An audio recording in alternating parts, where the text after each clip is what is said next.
Haleluya, puji nama Tuhan. Senang berjumpa kembali dengan Bapak Ibu Saudara. Saya berdoa supaya Bapak Ibu Saudara dan keluarga dalam keadaan baik dan sehat-sehat saja. Saya percaya kasih setia Tuhan selalu ada dalam dan menyertai kehidupan kita. Saya percaya bahwa kebaikan Tuhan dilimpahkan senantiasa setiap hari dalam kehidupan orang-orang percaya yang mengasihi Dia. Saya percaya hari ini adalah hari yang terbaik yang Tuhan berikan, yang Tuhan anugerahkan buat Bapak Ibu Saudara dan saya. Bapak Ibu yang saya kasihi di dalam Tuhan Yesus Kristus. Hari ini saya akan menyampaikan pesan firman Tuhan yang berkaitan dengan wabah yang sedang terjadi di seluruh dunia.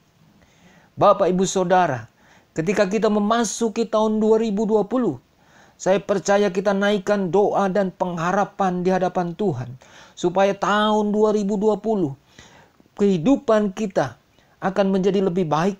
Sikap optimis dan positif kita deklarasikan di dalam doa-doa yang dinaikkan.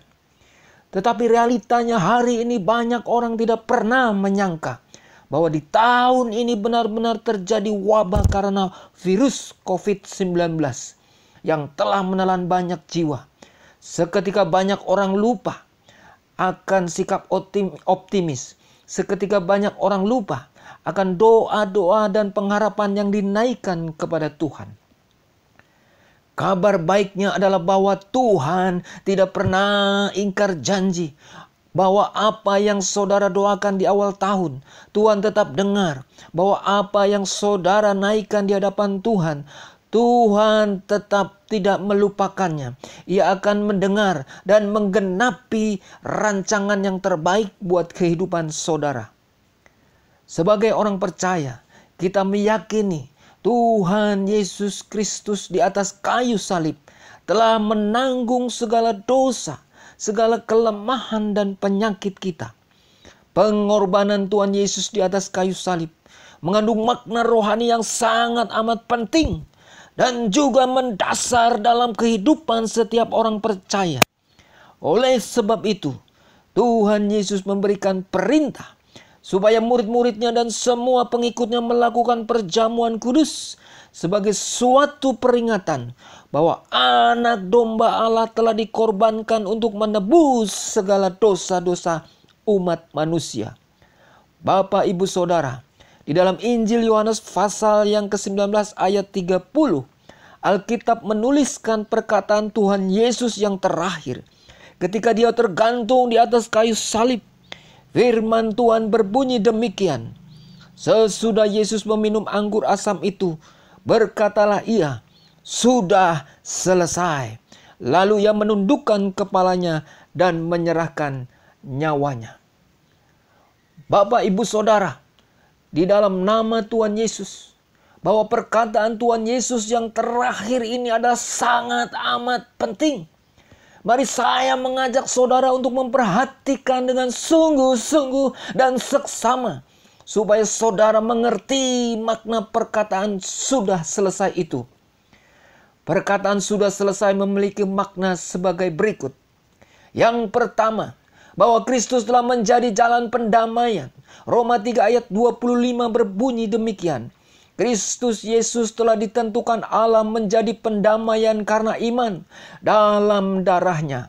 Hal ini dibuatnya untuk menunjukkan keadilannya, karena Ia telah membiarkan dosa-dosa yang telah terjadi dahulu pada masa kesabarannya. Yang kedua, bahwa Kristus telah menggenapi seluruh hukum Taurat. Roma 10 ayat 4 berbunyi demikian. Sebab Kristus adalah kegenapan hukum Taurat, sehingga kebenaran diperoleh tiap-tiap orang yang percaya. Yang ketiga, bahwa Kristus adalah anak domba Allah yang dikorbankan bagi penebusan segala dosa-dosa umat manusia. 1 Korintus 5 ayat 7 berbunyi demikian. Buanglah ragi yang lama itu, supaya kamu menjadi adonan yang baru, sebab kamu memang tidak beragi. Sebab anak domba Paskah kita juga telah disembelih, yaitu Kristus. Yang keempat, bahwa Kristus telah menghapus segala dosa-dosa umat manusia sebagai penghapusan surat hutang. Kolose 2 ayat 13 sampai dengan 17 firman Tuhan berbunyi demikian. Kamu juga, meskipun dahulu mati oleh pelanggaranmu dan oleh karena tidak disunat secara lahiriah, setelah dihidupkan Allah bersama-sama dengan Dia, sesudah Ia mengampuni segala pelanggaran kita dengan menghapus surat hutang yang oleh ketentuan-ketentuan hukum mendakwa dan mengancam kita. Dan itu ditiadakannya dengan memakukannya pada kayu salib. Bapak, Ibu, Saudara, saya percaya bahwa kuasa perkataan dan darah Tuhan Yesus berkuasa mengalahkan kuasa jahat, berkuasa mengalahkan maut, berkuasa menyembuhkan segala sakit penyakit.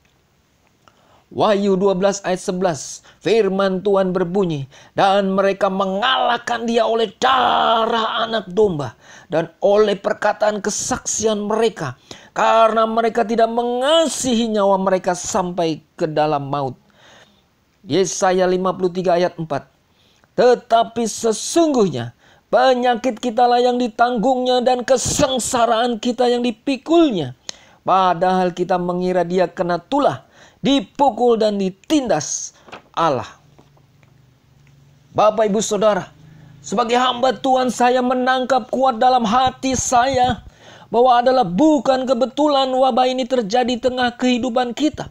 Dan ketika kita sebagai orang percaya pada tanggal 10 April 2020 akan memperingati peristiwa penyaliban Yesus yang kita kenal hari Jumat Agung, kita melihat dan Alkitab menuliskan bahwa perkataan Tuhan Yesus yang terakhir di atas kayu salib adalah sudah selesai.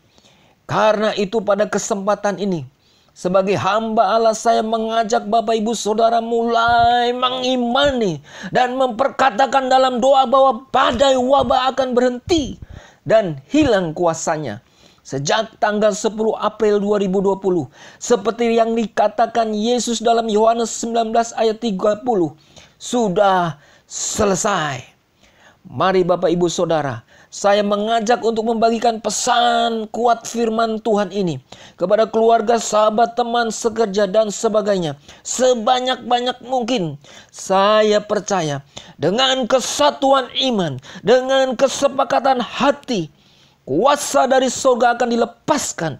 Kuasa dari surga akan dinyatakan supaya kita mengalami dan menyaksikan hal ajaib dan dahsyat dari Tuhan.